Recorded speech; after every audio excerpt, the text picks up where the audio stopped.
Sergio, buenos días. Hola, muy buenos días. Muchas gracias por atendernos unos minutos y dedicarnos tu tiempo de domingo. Bueno, ya ves que en qué disquisiciones estamos por aquí, pero sí que es verdad lo que te acabo de decir, que al final examinarse de conducir lo han convertido en un problema. O sea, no sé si es Sí, sí, tráfico, interior, a quién corresponde, pero desde luego para vosotros, tú que eres de la Confederación, vicepresidente de la Confederación Nacional de Autoescuelas de España, esto es un problema que afecta a todo vuestro sector. absolutamente. Ya no es que afecte a nuestro sector, que por supuesto le afecta, sino que afecta sobre todo a los ciudadanos, que son los que se tienen que examinar y no pueden. Vamos a ver, este es un problema que lleva muchos años en nuestro país. Me resulta difícil pensar que en los últimos 10 años una provincia que no haya tenido problemas de exámenes de conducir. Con lo cual, de verdad que no existe.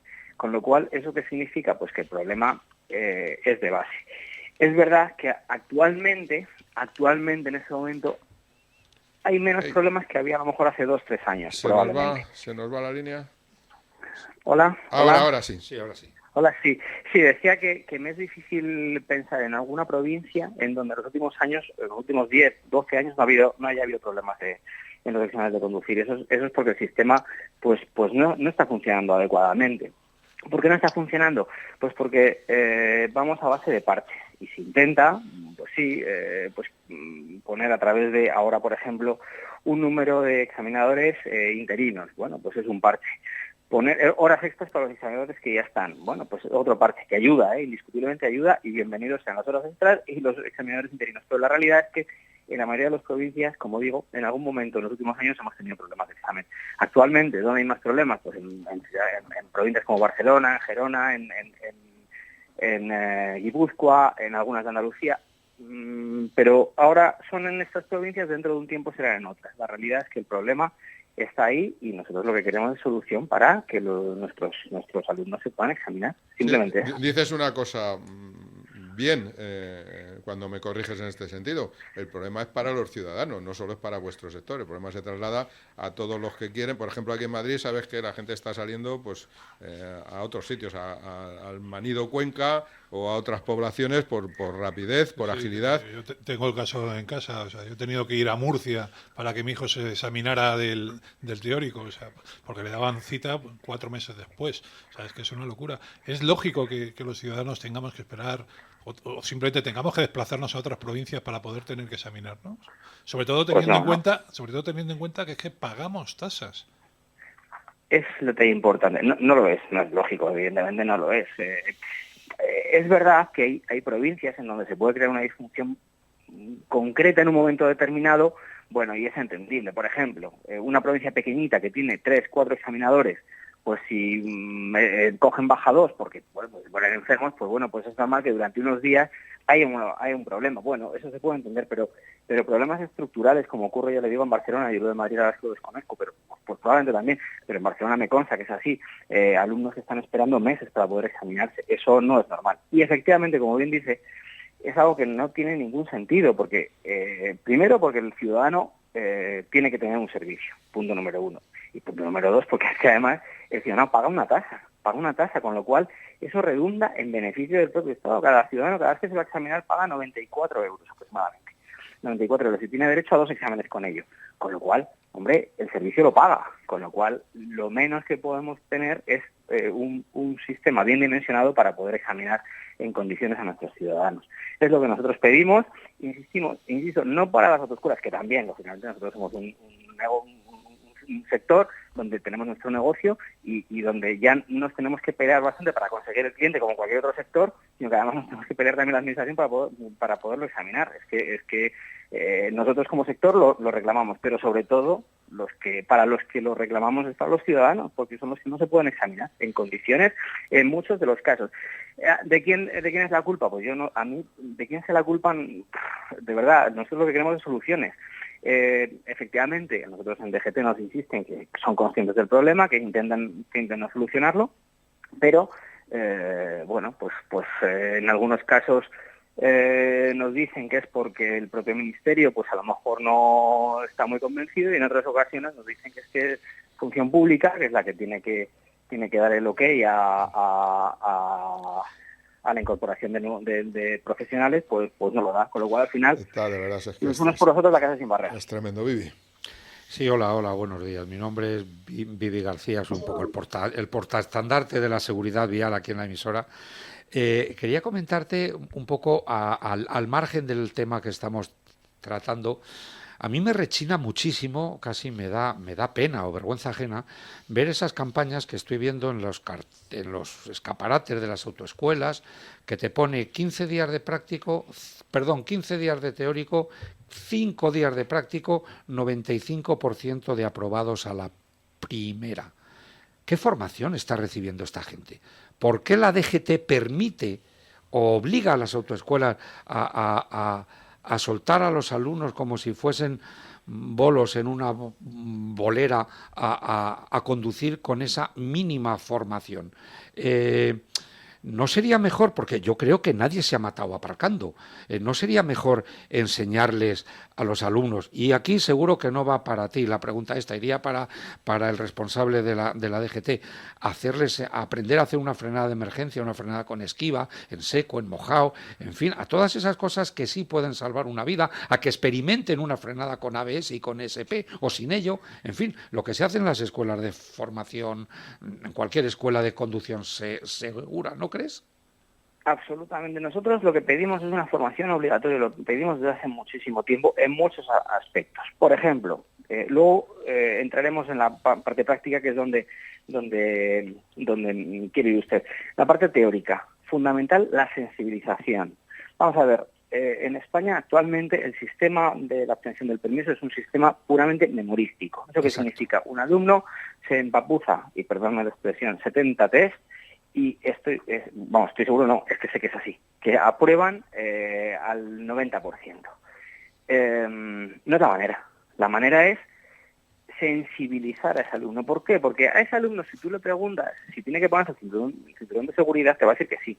Pero luego la realidad es tozuda, y resulta que 1 de cada 4 fallecidos en vías interurbanas, que son datos de DGT, no son nuestros, son datos de DGT, indican que iban sin cinturón de seguridad. ¿Eso por qué es? Porque la teoría se la saben, pero están lo suficientemente sensibilizados en el asunto.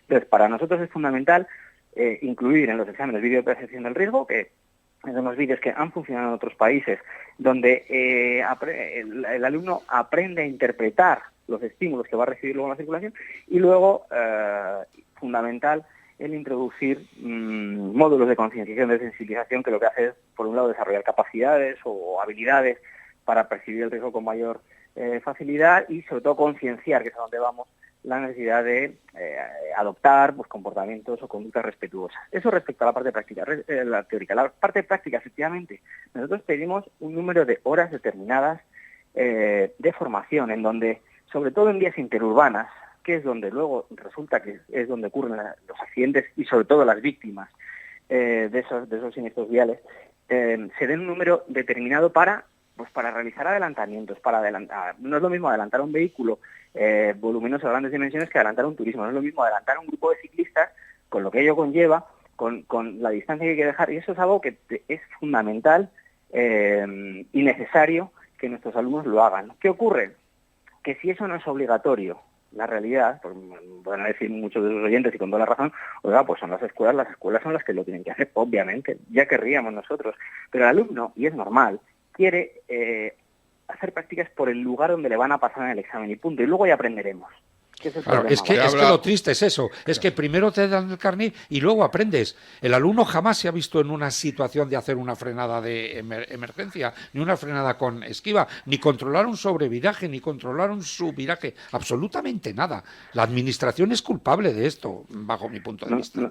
Nosotros planteamos, como digo, insistimos en una formación obligatoria, un número de horas determinadas, para estas prácticas necesarias se puedan realizar en condiciones. Cosa que a nosotros nos gustaría poder hacer, pero al alumno tú le explicas que va a ser una carretera a realizar determinadas maniobras, Y dice, pero esto en el examen me van a pasar por aquí. No, por aquí no te van a pasar en el examen, lógicamente, porque el examen además es normal, el examen va donde puede ir. Porque Sí, al final, que al alumno Ángel, lo que le Una interesa es media- aprobar el una examen media hora. y no salvar. Ángel Alonso te Normal, pregunta, Sergio. Yo eso no lo critico, me gustaría que fuese diferente, pero es utópico. No lo critico. Ángel. Me Sí, gustaría que Sergio, fuese distinto, lógicamente. Sergio, mi nombre es Ángel Alonso Hola, buenos días, y Ángel. te quiero, a lo mejor más que una pregunta, a lo mejor te hago una reflexión. Tú responde en la clave que quieras. Pero yo lo que detecto es que en estos momentos, en el mundo del automóvil como cotidianidad, como cultura, el punto más débil es precisamente el de la formación. Y creo que se tiende más a una formación profesional, de enseñar al alumno a probar, que también es una parte de las autoescuelas, no solamente del alumno, que también le interesa, lógicamente, porque cuanto antes tenga el carné en el bolsillo, mucho mejor, pero también de parte de las autoescuelas. El negocio se vende, se promociona a base de aprobados. Y yo lo que he hecho, empiezo a echar de menos en este país, es que me empieza a haber una formación continua. Una formación continua.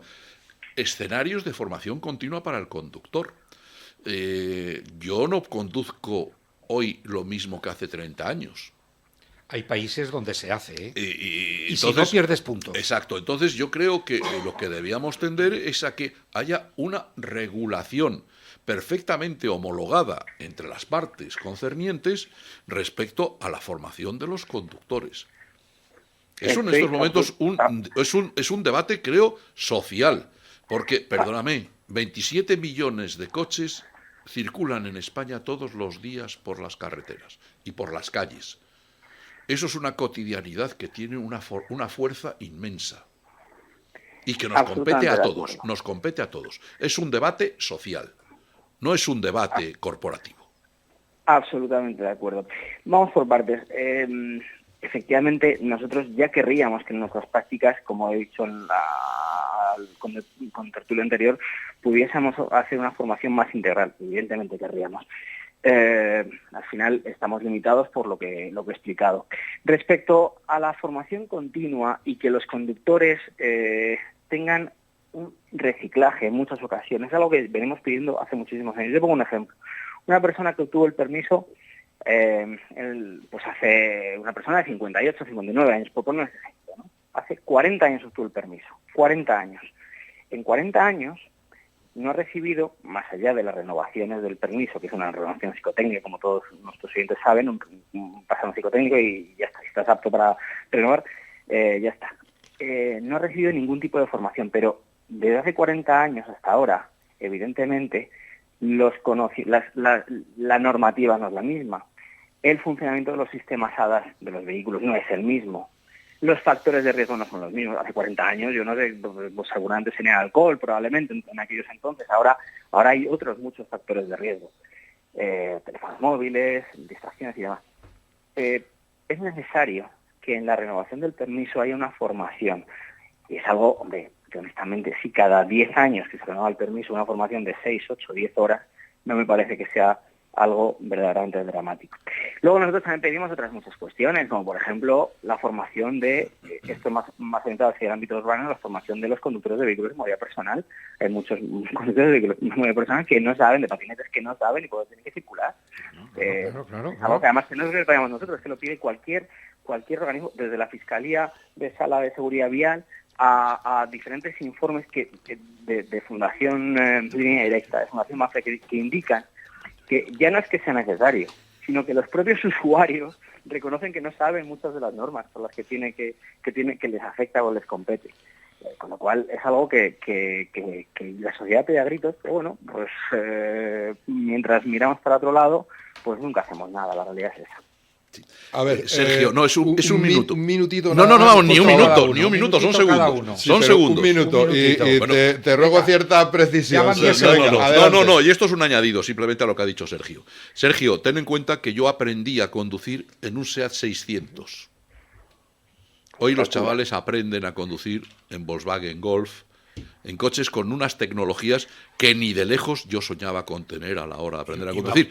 Y desde entonces, como si no hubiera pasado nada en mi formación como conductor. Perdona, y vamos a hacer coches eléctricos. Completamente de acuerdo. Te voy a comentar, estamos en un vacío legal que yo creo que es casi un fraude de ley que está cometiendo el propio gobierno, la DGT o quien sea.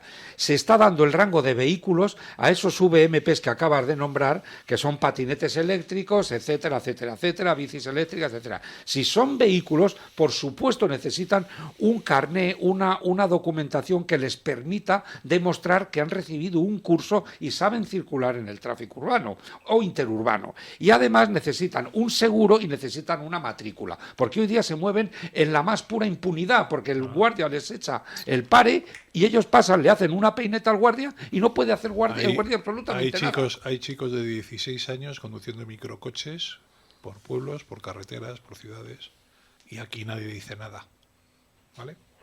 Esto es así. Sí, es un apéndice a lo que acabamos de... De todas formas, hablábamos de riesgos y yo creo que uno de los principales riesgos que hay hoy en día es abrir una autoescuela. Porque estamos diciendo que los chavales jóvenes prefieren antes comprarse un móvil que sacarse el carnet de conducir. El gobierno no se incluye a la hora de dar las ayudas al combustible, se las da a los taxistas, con buen criterio a los taxistas, a los transportistas y demás, pero a vosotros os han dejado fuera todo esto. O sea, ¿realmente abrir una autoescuela es hoy día un negocio? Pues a día de hoy no mucho. La verdad es que no es el mejor momento. Ojo, en algunos casos por causas endógenas del propio sector, lo tenemos que reconocer, pues no hemos sabido evitar trabajar con márgenes de beneficio más ajustados, la realidad es esa. Pero la mayoría de los problemas vienen por causas de fuera, causas endógenas, lo acabas de decir muy bien, la subida de las materias primas, especialmente el gasoil, no solo el gasoil, pero vamos, especialmente el gasoil, pues nos ha matado, lógicamente. La subida del IPC, el IPC está por las nubes y eso repercute en ¿qué? Pues en la compra de un vehículo nuevo, en el alquiler de locales. Lógicamente todo eso hace que el sector no esté en el mejor momento.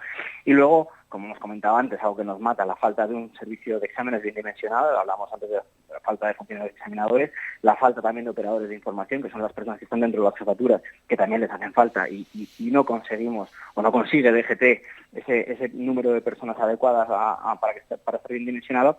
Y finalmente, un último problema, que es la falta de profesores, que nos hemos abocado, que siempre nos dicen que va a estar solucionada en breve, ojalá así sea, pero nos hacen falta profesores porque hay muchos profesores que están alargando la edad de jubilación para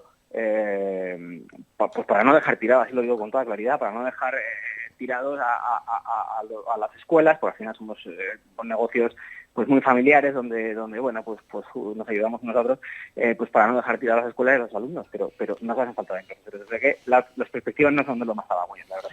Sergio, veo que el problema tiene muchas más ramificaciones. No, se podría venir un día aquí, claro, y le tendríamos... Un día que te pillemos por Madrid, acércate, que hablaremos de todo esto, encantado, porque veo que efectivamente hay muchos flecos. Lo de los VMPs habría mucho que contar ahí. Mil gracias por dedicarnos unos minutos. Cuando queráis, muchas gracias a vosotros. Un abrazo fuerte.